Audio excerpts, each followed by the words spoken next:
महाकाय सूर्यकोटि समप्रभ निर्विघ्नं कुरु मे देव सर्वकार्येषु सर्वदा।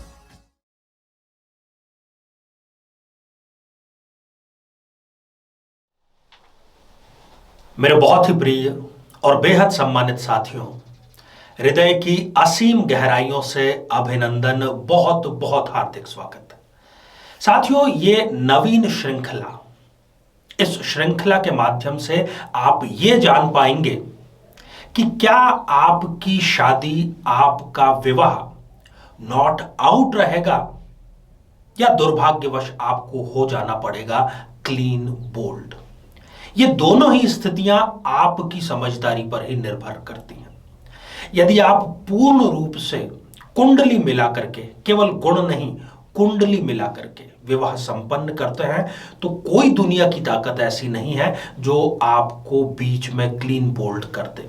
अर्थात आप शांतिपूर्वक, सुखपूर्वक दाम्पत्य जीवन बिताएंगे, उसका संपूर्ण आनंद लेंगे। साथियों, पहले हम मेष लग्न के बारे में चर्चा कर चुके हैं।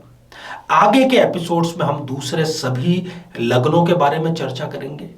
आज इस एपिसोड में हम चर्चा कर रहे हैं वृषभ लग्न के बारे में। वृषभ लग्न मैं समझता हूं कि सबसे चुनौतीपूर्ण, सबसे चैलेंजिंग लग्नों में से एक लग्न है। जितनी जल्दी इनको गुस्सा आता है, उतनी ही जल्दी ये शांत भी हो जाते हैं। और भी इनकी कुछ ऐसी विशिष्टताएं होती है कि बहुत मुश्किल होता है इस लग्न के साथ में किसी कुंडली का मिलान हो पाना।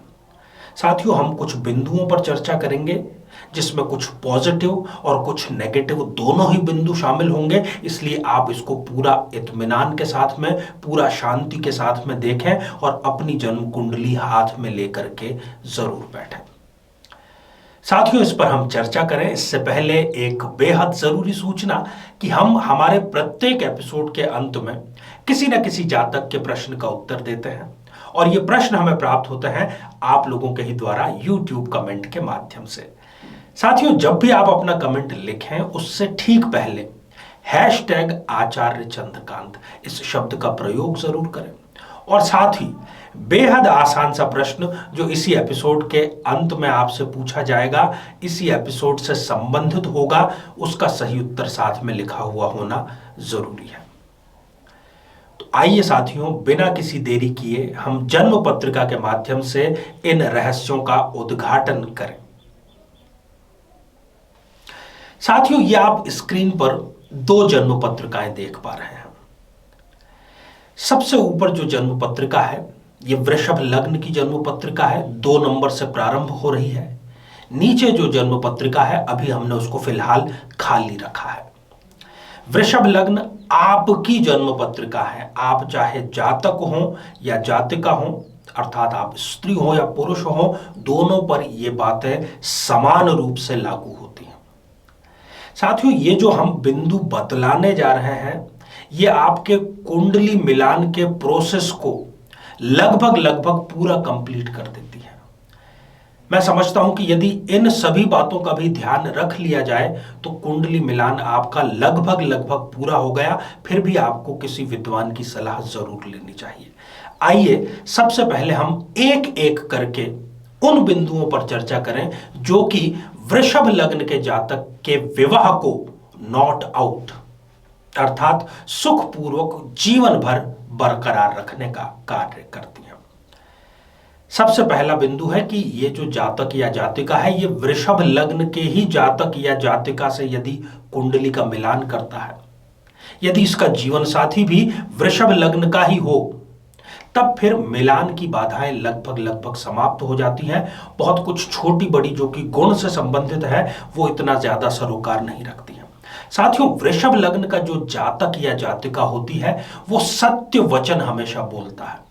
उसको झूठ बिल्कुल भी बर्दाश्त नहीं होता, तो वो जीवन साथी किसी ऐसे झूठे व्यक्ति को कभी भी बनाना पसंद नहीं करेगा जो कि बात बात पर झूठ का सहारा लेता हो। साथियों, दूसरा महत्वपूर्ण बिंदु है कि आपको आपकी जो वृषभ लग्न की जन्म पत्रिका है, ये देखना है कि आपकी जन्म पत्रिका में चंद्रमा कहां पर विराजमान है। जिस संख्या के साथ में आपकी कुंडली में चंद्रमा विराजमान है, यदि जीवन साथी की जन्म पत्रिका में भी चंद्रमा उसी स्थान पर, उसी राशि में विराजमान यदि है, तब फिर ये एक प्रकार से राम मिलाई जोड़ी है। मैं समझता हूं कि इससे ज्यादा बेहतर मिलान वृषभ लग्न का उपलब्ध हो ही नहीं सकता। नॉट आउट रहने वाला ये पॉइंट है और बिना किसी कष्ट के आप जीवन निर्वाह कर सकते हैं।